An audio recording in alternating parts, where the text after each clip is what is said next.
Washington was one of America's biggest influences, if not our biggest influence, due to the fact that he was America's first president. President Washington broke barriers in history, getting elected as president instead of declaring himself as king. Washington had given our entire nation liberty and freedom, found the United States of America. President Washington was born on February 22, 1732, in Pope's Creek Plantation, Westmoreland County, Virginia. Washington's father, Augustine Washington, had 6 children, but unfortunately, one child passed away as an infant. He and his father worked on a plantation called Ferry Farm on the Rappahannock River close to Fredericksburg, Virginia, when he was only 6 years old.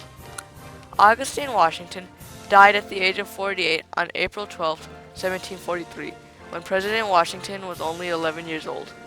He continued to work at Ferry Farm until he left somewhere in between 1753 and 1754. President Washington's first debut in battle was the French and Indian War. President Washington started to serve in the French and Indian War in late 1750, which was one of the most important events in his lifetime. He served as a colonel in the war, becoming a key part in battle due to his combat and strategic battle skills. Washington had a great reputation among the troops because of his noble efforts and the stories that were passed around about him, which spoke to his character. As a colonel, President Washington, for the most part, participated in warfare and tactics. 2 years later, in 1765, the Stamp Act had been ratified by the British, making the colonists angry. They wanted freedom and the right to choose, instead of being dictated by a ruler above their power.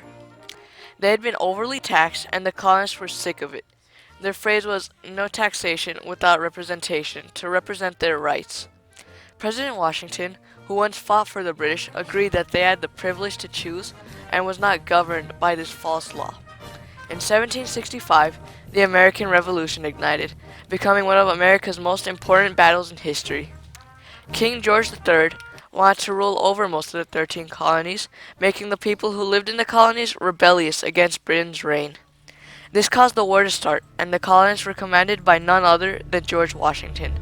President Washington was the perfect choice, as he was one of the most skilled people out of the colonists. He led the colonists to several battles, being recognized as one of the best commanders in history, doing the impossible by fighting a trained army with much better weapons and gear. What do you think of George Washington as a commander? George Washington as commander of the military or of the country? The military. The military, I think he was a pretty good leader. Like we talked in class, he had the command of his troops. He had good strategy. He'd been doing it for a while. So I think overall he was a pretty good leader.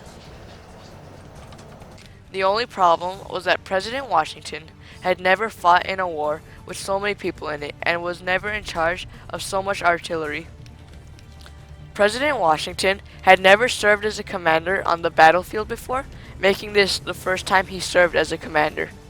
This is an impressive feat, as this was the first major war that he commanded. What do you think of George Washington's entire career as a commander? George Washington's entire career as commander, how much time do you have on your video feed? Because it's a long question to answer. Overall, his career, I think in general, a very prestigious career, kind of like we said in class. He's very well respected. He had the command of not just the troops in the military, but also a leader in Congress. So I think you have to kind of include some of his congressional career, right? Because that commander-in-chief is the leader of the military, but he's also president of the United States. So overall, as the first president and as someone who kind of paved the way, I think it was a good start for our country. 4 years later, President Washington, Alexander Hamilton, Benjamin Franklin, and many others signed the document known as the Constitution. This document states that America is no longer the 13 colonies, but it is now the United States of America. This document unified our nation to become what it is today. It is a document that shaped our great country, and without it and the people who signed it, we would still be the divided 13 colonies. On the day of April 17, 1789, George Washington was elected as the President of the United States of America instead of declaring himself as king, and just 13 days later, President Washington had been inaugurated as the first President of America. from your thoughts, what do you think would have happened if George Washington had declared himself king instead of the president? That's an interesting question. George Washington would have declared himself king instead of a president.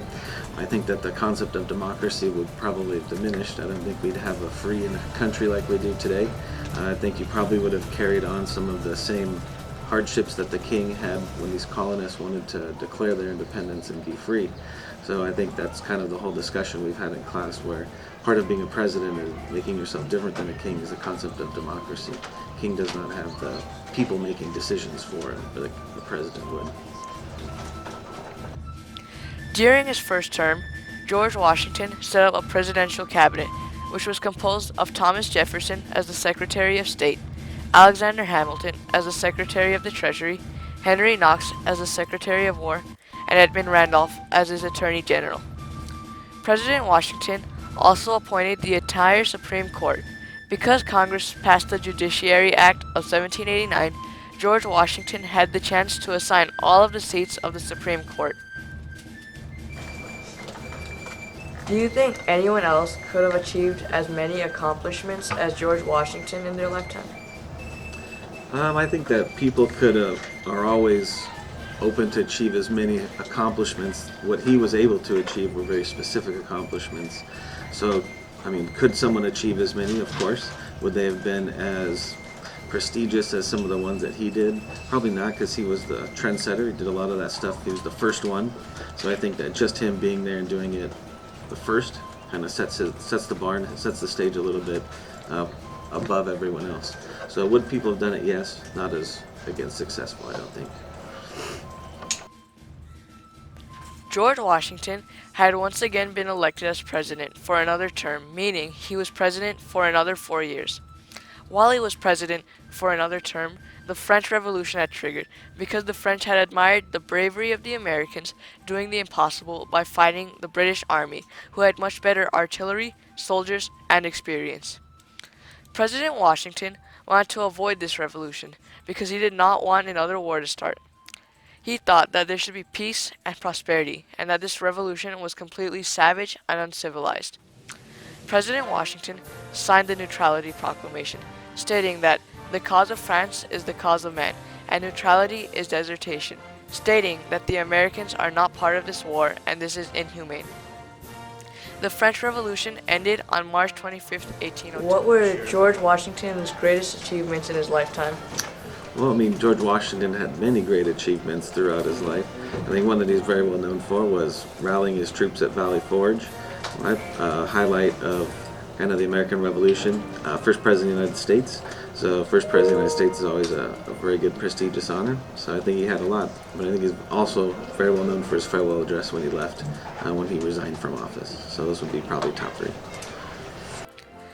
President Washington had broken barriers in history by shaping our great country and by inspiring so many people to do the impossible and never give up, no matter what situation you're in. He was a great, loyal man who became the first president and established democracy. He was a great, loyal man who ended tyranny and let out liberty and freedom.